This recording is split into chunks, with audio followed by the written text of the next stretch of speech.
Hello and good day, everyone. How's it going? I'm Sean David. Thanks for tuning in. In today's show, we got a true NBA legend, a Hall of Famer, NBA champion, Alonzo Mourning. Welcome to the show. Thanks for having me. I appreciate it, Sean.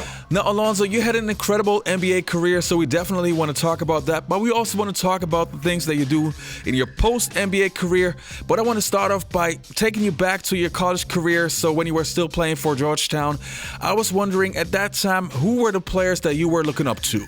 Well, there was so many NBA greats that I followed at that particular time that inspired me during that time of my basketball career. When I think about, Patrick Ewing, you think about Magic Johnson, Kareem, Will Chamberlain, most of those guys that kind of played the center position, and those are the people that I kind of looked up to because, I wanted to be great at that position at that particular time, so I wanted to follow and mimic the habits of the greats. So I kind of studied all of the great centers, the greatest centers of all time, and during that particular time at Georgetown. And I had the good fortune of being able to play against Patrick Ewing and Dikembe Mutombo. So having that opportunity, it did nothing but, help make me better at an accelerated rate. All right. Now, you just mentioned some of the best bigs who ever played the game, so you definitely were in the best era when it comes to bigs. Who, for you personally, was the guy that gave you the most trouble? Was it a Hakeem Olajuwon with his post moves? Was it Shaquille O'Neal with his physical dominance? Who was the one that you always felt like was your toughest matchup? All of them were tough covers, man. They're NBA greats and Hall of Famers. They're legends for a reason, and I think that when you think about the dominance back then in the 80s and the 90s, you think about the dominance of inside players. We had so many of them: David Robinson, Rick Smith, Hakeem Olajuwon, Patrick Ewing. Vlade Divac. The list goes on. You had all these great skilled centers. And Shaq and myself, and the list goes on, So I was fortunate enough to have come up in an area where, there were some really talented centers, and it just, all of them had their own way of toughness and the way they approached the game, but I think the one that had probably the toughest one to deal with would have probably been Hakeem Olajuwon. His overall skill level, his ability to really shoot the basketball and defend. A lot of people don't realize, Hakeem Olajuwon leads. He has the most blocks in NBA history. So a lot of people don't realize that. They think it's somebody else like Mark Eaton or somebody like that. No, it's Hakeem Olajuwon. He has the most blocks in NBA history. So it lets you know how dominant he was on both sides of the ball. Now, you were drafted in the year 1992 with the second pick by the Charlotte Hornets. How many times do you think about what would have been if the Orlando Magic would have selected you with the first draft and you would have played for the Orlando Magic with Penny Hardaway? I think it would have been amazing. We were both, young, talented players. And I feel like, sky's the limit. At that particular time, sky was the limit for our potentials, So I felt like we would have coexisted extremely well. I love Penny Hardaway's game. I actually had a chance to play with him in Miami. He came during the end of his career. He had a short stint with us in Miami, But yeah, it would have been a great partnership. Now, the transition from college to the NBA, obviously you did a very good job because you were productive right from the get-go. But that was also then the first time when you actually got to play against the greats. It's the difference from college to the NBA. Who was the player that you personally were looking forward to the most to play against him? Patrick Ewing. you know, Patrick is one of the people that I idolized, and because of our relationship with Georgetown, us sharing that alumni, you know, and him coming back and really helping me in Dikembe in the summertime and competing against us in pickup games and what have you, you know. So, you know, when I knew that I knew for a fact that, you know, during the summertime that I was successfully competing against Patrick, that I knew I was ready to take that next step. I knew that. When you came into the NBA, there was a sort of transition from the old school legends to the new generation of players. Guys like Larry Bird and Magic Johnson retired.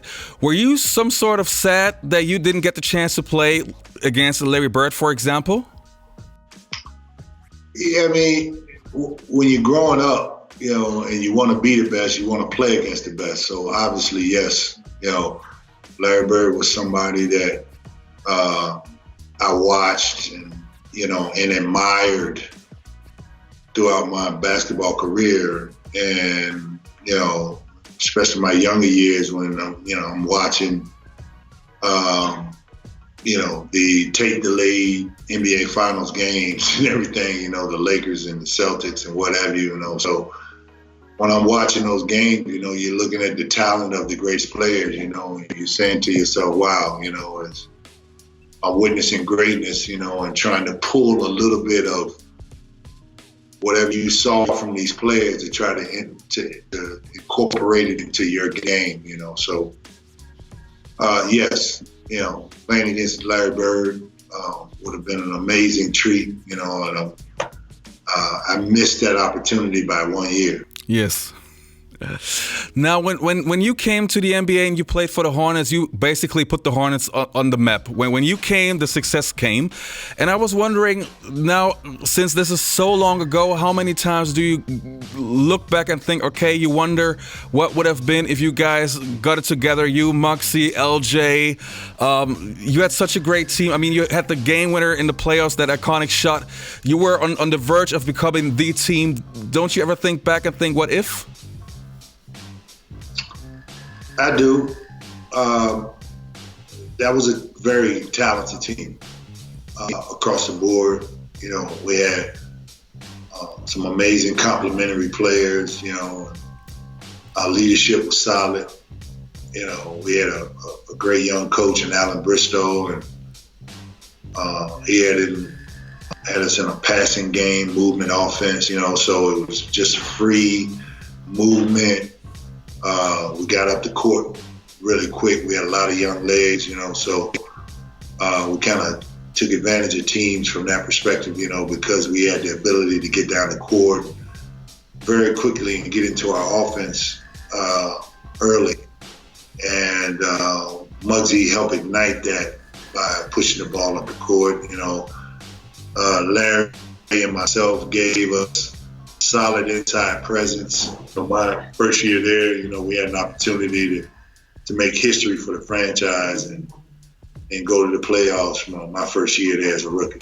Now, currently, everybody's talking about the documentary from Michael Jordan, The Last Dance, and I remember when you were in your first years, you had this. It always seemed like a little battle between you and Michael when you guys played against each other. Michael always wanted to dunk on you. You always wanted to block Michael's shot, and it was always like really, really nice to see. Nobody was backing down from you guys. What was your mentality when you were playing against MJ, for example? What was your thought process? What were you thinking in order to stop that guy that basically dunks on the entire league? Well, I try to do the best I can, like everybody else, you know. But a lot of times it didn't work in our favor, obviously, because he was the most competitive player that has probably ever played the game. You know, when you think about his ability to dominate a game on both sides of the ball. I mean, Michael Jordan, hands down, was the best to do it. And he has the hardware to prove it. But he left his mark on the game that so many people, tried to not only did we idolize, but we try to pull a little something from his game to kind of help and incorporate it into our games, but the one thing you couldn't replicate is his fierceness and his will to really dominate you and win the game, So the most fierce competitor I've ever seen. Okay, I still want to say this though. I know for a fact that you got Michael a couple of times. So it's nice that you're being humble, but credit where credit is due. You got him a couple of times. That's why he was always so excited when he got you, because he knew you weren't easy. Yeah, well, I blocked more shots than I've, gotten dunked on. So I like my statistics. Yes. I like my statistics as it pertains to that, but long and short of it, you think about, the great ones, obviously MJ stands out the most. When you joined the Miami Heat, you guys had an incredible team. It was so much fun to see you guys play, because you actually had the perfect combination of being very, very physical, but you guys could also hoop. So you weren't just a bunch of strong, tough dudes that happened to be very physical. You could actually play, and I loved your rivalries versus the Bulls and the New York Knicks. And what do you think was so special about your teammates? For example, Tim Hardaway and Dan Marley. What was in general so special about that team? Well, I think the one thing that kind of stood out was our intensity on the defensive side of the ball. And there was a lot of teams that really didn't want to play against us because we played so hard for 48 minutes. And, Pat Riley is the one that kind of ingrained that mentality in us by the way he coached us, by the way we practiced. Our practices were so much harder than the games. So when we got in the games were easy. And we took a lot of pride on being in the best shape of our lives. And when we stepped out there, we wanted to wear you down defensively. And, offensively, over a period of time, we got the baskets that we needed because it was fueled by our defense. Now, I already touched that topic a little bit. You obviously have been busy in your post-NBA career. Back in 2003, you started the Overtown Youth Center. Tell us a little bit about that organization and its evolution to date.